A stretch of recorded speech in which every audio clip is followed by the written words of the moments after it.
السلام علیکم دوستوں آج کی اس ویڈیو میں آپ کو 35 سال کی شبانہ کا سچا قصہ سنانے والی ہوں۔ شبانہ اتر پردیش کے گاؤں میں رہنے والی تھی۔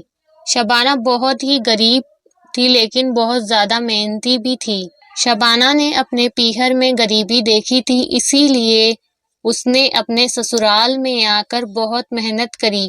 اس کے سسرال میں بھی کافی غریبی تھی۔ شبانہ کی 2 بیٹیاں اور 1 بیٹا تھا۔ غریبی نے وقت سے پہلے ہی شبانہ کے چہرے پر جائیاں لا دی تھی۔ شبانہ کا شوہر مزدوری کرتا تھا اور دونوں مل کر اپنی 2 بیٹیوں اور 1 بیٹے کا پالن پوشن کرنے میں جٹے رہتے۔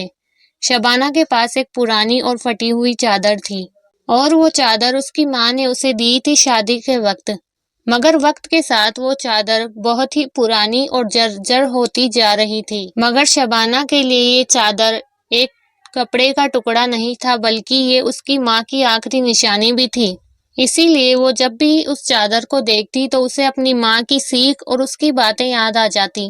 شبانہ کے گاؤں میں ایک ایسی رواج تھی جس کے چلتے عورتوں کو صرف 4 دیواری میں ہی رہنا ہوتا تھا اور گھر والوں کی سیوا ہی ان کا سب سے بڑا مہتوپورن کام تھا۔ شبانہ نے ان بندشوں کے باوجود بھی خود کو سنبھالے رکھا اور اس نے فیصلہ کیا کہ وہ اپنی بیٹیوں کو پڑھا لکھا کر انہیں مضبوط بنائے گی اور ان کی زندگی کو سنوار دے گی۔ لیکن یہ ساری باتیں اس کے لیے آسان نہیں تھی۔ اس کی سب سے بڑی بیٹی صبا 8ویں ککشا میں پڑھ رہی تھی۔ شبانہ کے پاس اسکول کی فیس بھرنے کے لیے بھی پیسے نہیں تھے۔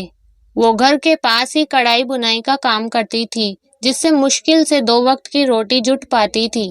اس پھٹی ہوئی چادر نے زندگی کے کئی پڑاؤ دیکھے تھے جہاں بہت ہی برا سمے اس نے دیکھا تھا۔ جب بھی پریوار پیسوں کی تنگی سے گزرتا تھا تو شبانہ چادر سے اپنے بچوں کو لپیٹ کر سلا دیتی تھی۔ یہ چادر ان کو حفاظت کا احساس کرواتی تھی۔ چادر کا ہر پھٹا ہوا حصہ ان کی زندگی کی کٹھنائیوں کا گواہ تھا۔ ایک دن گاؤں میں پنچایت نے فیصلہ لیا کہ عورتوں کو کام کے لیے باہر نہیں جانا چاہیے۔ یہ سن کر شبانہ بہت گھبرا گئی کیونکہ وہ جانتی تھی کہ اگر اس نے کڑھائی بنائی بند کر دی تو اس کی بیٹیوں کی پڑھائی چھوٹ جائے گی۔ لیکن پنچایت کا یہ فیصلہ اس کے لیے ایک چنوتی بن گیا۔ شبانہ نے پنچایت کے فیصلے کو چنوتی دینے کا سوچا۔ وہ گاؤں کی دوسری عورتوں کو اکٹھا کرنے لگی اور ان کو اپنے حق کے لیے کھڑے ہونے کے لیے اکسانے لگی۔ لیکن اس نیک کام میں اسے بہت سے طعنے اور ذلت سہنی پڑی۔ لوگ اس کی پھٹی ہوئی چادر کا مذاق اڑاتے تھے۔ شبانہ اپنی حالت دیکھو، پہلے اپنی چادر کو ٹھیک کر لو پھر اپنے حق کی بات کرنا، ایک پڑوسی نے اسے طعنہ مارا۔ اور بھی کئی لوگ ایسے تھے جو اسے اس طریقے کے طعنے مارا کرتے تھے۔ شبانہ کے لیے یہ طعنہ ایک چنگاری سے کم نہیں تھا۔ اس نے اپنی بیٹی صبا سے کہا، ہماری پھٹی ہوئی چادر اس بات کا ثبوت ہے کہ ہم نے کافی محنت کی ہے۔ یہ ہماری کمزوری نہیں بلکہ ہماری ایک طاقت ہے جس کے ذریعے سے ہم اپنے برے دنوں کو یاد کر کے ایک طاقتور زندگی جی سکتے ہیں۔ دھیرے دھیرے شبانہ کی محنت رنگ لانے لگی۔ گاؤں کی کئی عورتیں اس کے ساتھ جڑنے لگیں۔ انہوں نے پنچایت کے سامنے یہ مانگ رکھی کہ عورتوں کو کام کرنے کی آزادی دی جائے اور اسی چکر میں کئی بار انہیں پنچایت کے غصے کا سامنا بھی کرنا پڑا، لیکن انہوں نے ہار نہیں مانی۔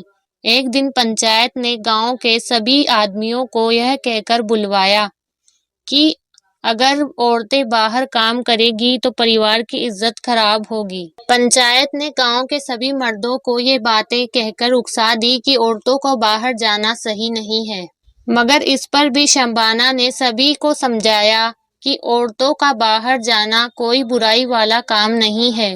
اس نے یہ بھی سمجھایا کہ عزت عورت کے نیک دلی میں ہوتی ہے نہ کہ اس کے باہر کام کرنے میں۔ آخر کار شبانہ کی کوششوں کا اثر ہوا۔ پنچایت نے عورتوں کو کام کرنے کی اجازت دے دی۔ یہ جیت صرف شبانہ کی نہیں تھی بلکہ اس عورت کی تھی جس نے ان سب کے لیے اتنی محنت کری۔ اس دن شبانہ نے اپنی پھٹی ہوئی چادر کو نہیں بدلا بلکہ اسے سنبھال کر رکھ لیا تاکہ اسے یہ یاد دلا سکے کہ محنت ہی اصلی جیت ہے۔ دوستوں، اس کہانی سے ہمیں سبق ملتا ہے کہ کسی بھی پریشانی سے ہمیں دور نہیں بھاگنا چاہیے بلکہ اس کا ڈٹ کر مقابلہ کرنا چاہیے، اسی سے ہمیں جیت حاصل ہوگی۔